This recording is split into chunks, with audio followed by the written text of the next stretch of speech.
Ingin tanyakan langsung kepada Anda, apa langkah konkret yang seharusnya diambil pemerintah untuk mengatasi peredaran rokok ilegal? Saya rasa penindakan konkret di lapangan. Karena kalau kita lihat produksi yang sudah begitu masif, banyak yang sudah menggunakan mesin produksi rokok, sebenarnya ini sangat obvious, sangat kasat mata. Hanya saja memang selama ini ada backing, sehingga mereka relatif lebih leluasa bergerak. Di sosial media, di platform e-commerce kita juga dengan mudah bisa mendapatkan informasi itu kan. Sebenarnya kalau dirunut sebenarnya tidak terlalu kompleks, hanya komitmen dan pelibatan APH itu sangat penting di sini. Tadi di segmen A1 Anda juga mengatakan dampaknya terhadap penerimaan negara dan perekonomian dari segi trade off dan dari segi opportunity cost yang ada untuk penerimaan negara itu juga begitu besar ya Pak. Sangat ya? besar. Begitu besar. Nah di satu sisi bagaimana Anda melihat hal ini, ada urgensi tersendiri agar bisa benar-benar tidak terjadi peralihan dari rokok legal ke rokok ilegal Pak? Saya rasa langkah paling penting adalah bagaimana menghentikan peredaran rokok ilegal, mengkonversi mereka menjadi legal. Itu salah satu langkah paling efektif. Karena ketika cukai itu di freeze, itu juga tendensi ke rokok ilegal tetap tinggi. Kenapa? Karena rokok ilegal itu satu pak yang kecil, biaya produksinya paling hanya 7.000. Bisa sampai ke end user dengan harga perkiraan 10.000. Bandingkan dengan rokok legal dengan harga 24-25.000. Nah, gap harga yang luar biasa besar ini merupakan insentif luar biasa bagi para oknum untuk bermain di area ini. Jadi pemberantasan, kemudian pada saat yang bersamaan meminimalisir gap itu. Risiko jangka panjangnya apa untuk perekonomian jika peredaran rokok ilegal tidak ditangani secara serius, Pak? Sekarang sudah lihat tadi growth itu naiknya luar biasa. Sekarang sudah sekitar 14-15%. Ya. Kalau ini tidak ditangani akan terus meningkat. Trennya kan agak eksponensial tuh. Tadi saya sudah sampaikan ke Mbak Safrina ya. Dan bagi pemerintah, ketika pemerintah itu sedang membutuhkan penerimaan, kemudian sedang membutuhkan lapangan kerja untuk rakyat, sedang membutuhkan aktivitas produktif untuk para petani, ini akan tercederai. Rata-rata ya kalau kita lihat 2 tahun terakhir, cukai rokok itu sekitar 216 triliun per tahun. Belum lagi kalau kita masukkan PPH badan, PPH individu, PPN, itu bisa 300 triliun lebih. Sehingga bagi APBN kita ini sesuatu yang sangat penting juga. Untuk penindakannya saat ini, seperti apa pandangan Anda, Pak Wijayanto? Evaluasi efektivitas kebijakan dan penegakan hukum terhadap rokok ilegal saat ini? Kalau kita lihat tren yang terus menerus meningkat, dan sebenarnya kita sebagai rakyat biasa itu seringkali melihat ini dengan sangat obvious. Artinya upaya penindakan itu belum benar-benar dilakukan. Dan saya rasa langkah yang paling tepat adalah penindakan hukum, kemudian memberikan efek jera.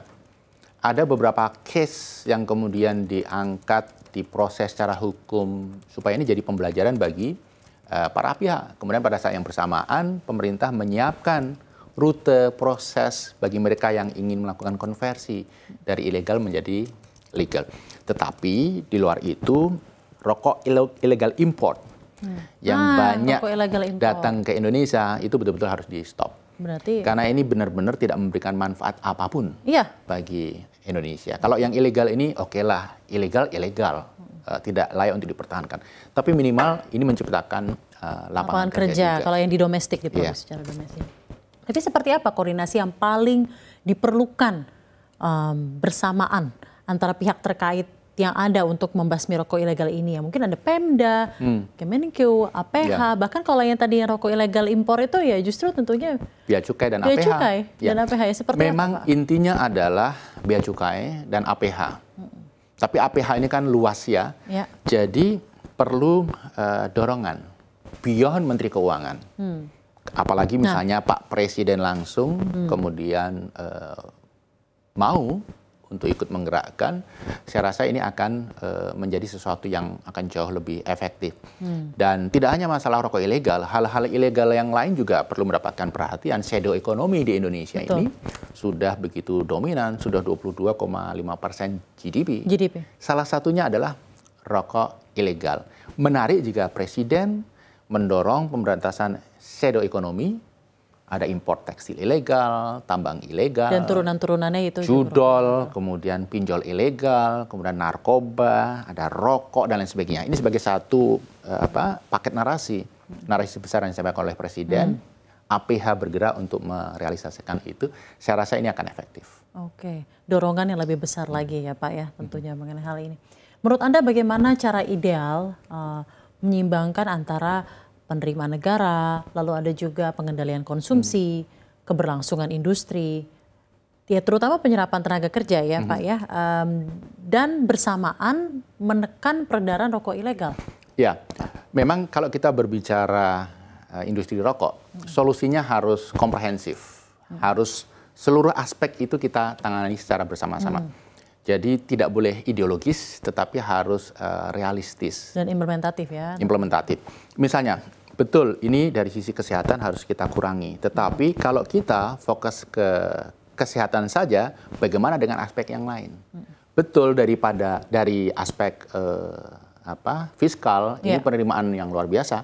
Tapi kalau kita fokus ke fiskal saja, bagaimana dengan kesehatan? Jadi memang harus dicari titik optimal, dan di public policy mencari titik optimal itu adalah sesuatu yang sangat mungkin untuk isu apapun. Misalnya terkait rokok ini, setelah konsolidasi industri terwujud, rokok ilegal diberantas, kita berbicara tentang level cukai yang ideal. Ketika rokok ilegal sudah diberantas. Kemudian kita juga berbicara bahwa sekian persen dari cukai itu harus dialokasikan untuk ke hal-hal yang berbau kesehatan misalnya.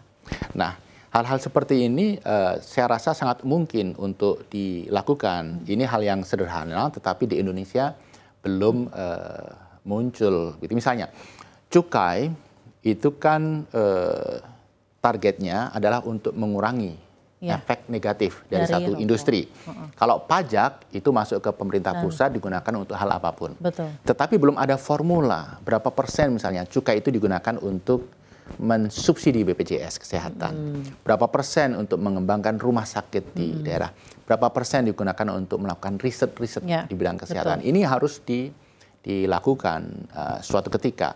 Tapi persyaratan supaya ini bisa mulai dijalankan adalah industri yang terkonsolidasi, industri yang bebas dari industri rokok ilegal. Itu terlebih dahulu ya Pak. Jadi memang PR utamanya adalah membasmi rokok ilegal ini ya, sampai memberesi industri rokok ilegal yang ada. Ya, ini sangat krusial. Oke, baik Pak. Tantangan fiskalnya ada, kita tahu jelas. Apakah ada tantangan non fiskal yang perlu diperhatikan juga Bapak? Seperti contohnya ya, implementasi peraturan pemerintah nomor 28 tahun 2024 dan juga rancangan-rancangan Permenkes. Ya, kalau kita lihat dari PP yang tadi Mbak sampaikan itu ya, Mbak Safrina sampaikan, ini kan isinya sebenarnya cukup memberikan ruang bagi para pihak untuk melakukan pilihan-pilihan terbaik.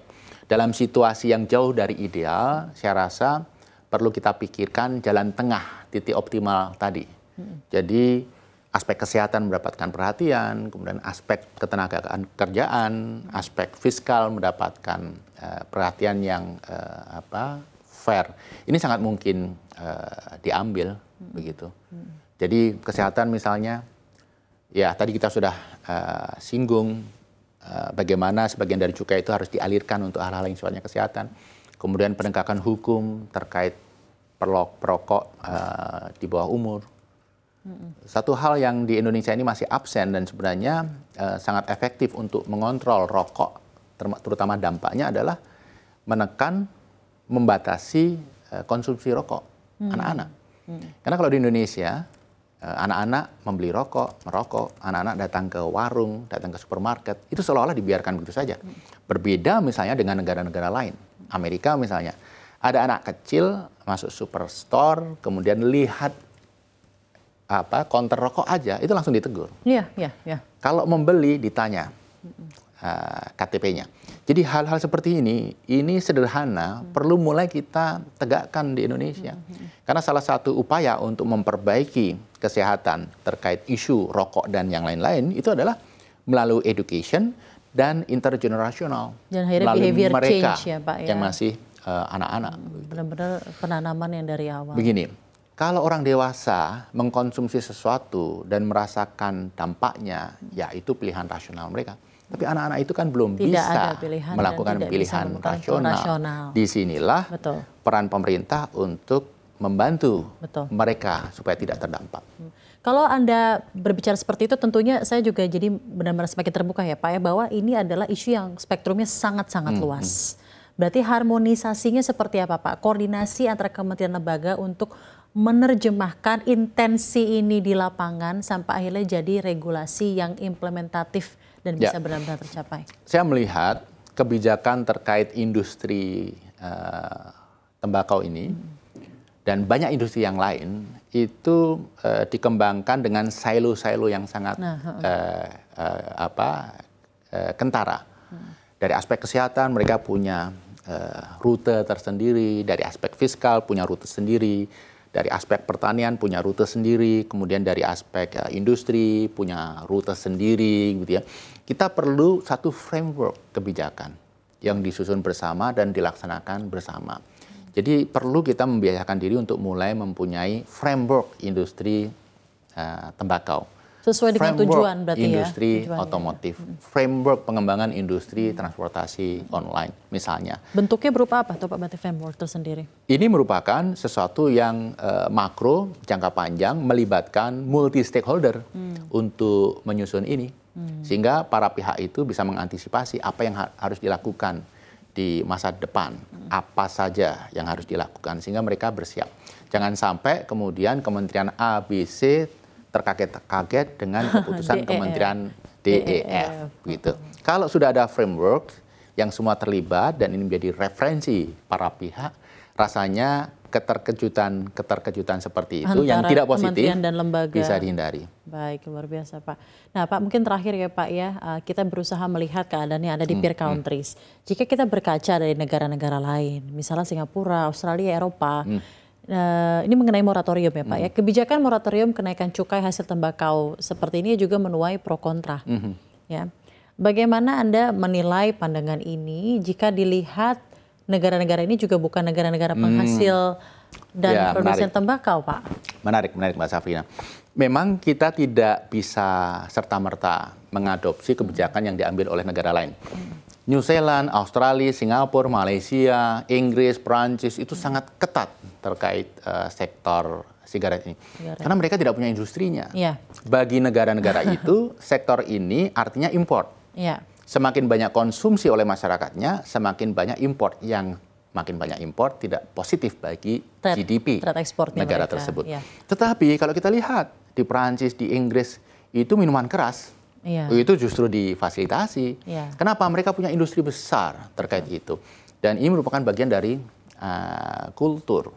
Nah, Indonesia pun harus mengikuti cara berpikir mereka. Jadi mencari titik optimal dan tidak perlu membandingkan Indonesia dengan negara lain. Contoh yang lebih ekstrim, Amerika Serikat. Rokok mereka batasi. Karena rokok itu bukan budaya Amerika, itu budaya suku Indian. Kemudian minuman keras mereka proteksi karena bagian dari budaya. Senjata diproduksi bebas, dijual bebas karena ini dianggap sebagai bagian dari budaya. Part of the culture. Jadi kenapa senjata itu boleh beredar bebas, kemudian minuman keras boleh beredar bebas? Ya ini karena mereka melihat situasi unik negaranya dan mencari titik optimal tersebut. Indonesia juga harus melakukan itu. Kalau kita berbicara rokok, ya tidak perlu membandingkan, tapi negara seperti Cina, Vietnam, Korea Selatan, itu regulasinya relatif fleksibel terkait sigaret ini. Kenapa? Mereka punya industri yang cukup besar, terutama Vietnam dan Cina. Korea masih cukup besar walaupun mulai menurun.